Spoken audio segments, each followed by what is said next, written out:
Le libéralisme naît historiquement au XVIIIe siècle. C'est un enfant de la philosophie des Lumières. Et à une époque où, comme le disait Saint-Just, apparaît une notion tout à fait nouvelle en Europe, qui est le bonheur. Donc les libéraux se demandent au fond quelles sont les conditions du bonheur. Ils posent a priori, et c'est évidemment contestable, que la condition du bonheur, c'est la liberté personnelle.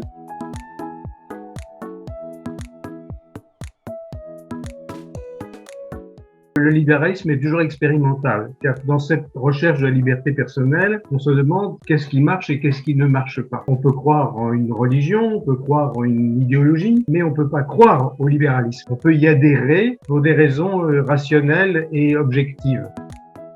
Alors, pourquoi est-ce que j'ai introduit ce terme de post-libéralisme? Parce qu'il faut se rappeler qu'en 1980, l'URSS existe, le socialisme, il existe, il est au pouvoir, la planification centrale apparaît surtout pour les pays pauvres, comme la voie vers la prospérité et la liberté, et donc le combat à l'époque, c'est un combat contre ces idoles.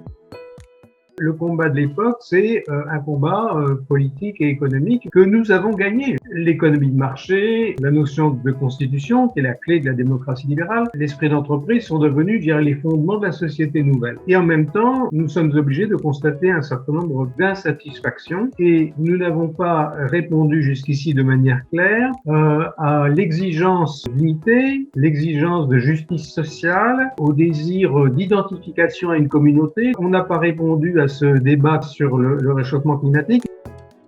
On a emporté un certain nombre de batailles, en particulier la démocratie libérale apparaît comme incontournable, l'économie de marché incontournable, la mondialisation incontournable. Mais nous n'avons pas répondu à l'exigence d'identité, de dignité, de justice sociale, etc. Donc le post-libéralisme ne consiste pas à renier tout ce qui a été acquis, mais à ajouter une couche supplémentaire à tout ce qui reste à acquérir. Et ce qui distingue la pensée libérale de la pensée non libérale, c'est que les non-libéraux prétendent englober 100% de la vérité. Non, moi je dis que nous détenons une part de la vérité, je suis prêt à accepter que l'autre aussi détient une part de la vérité. Donc le post-libéralisme est aussi cet effort de modestie et d'autocritique.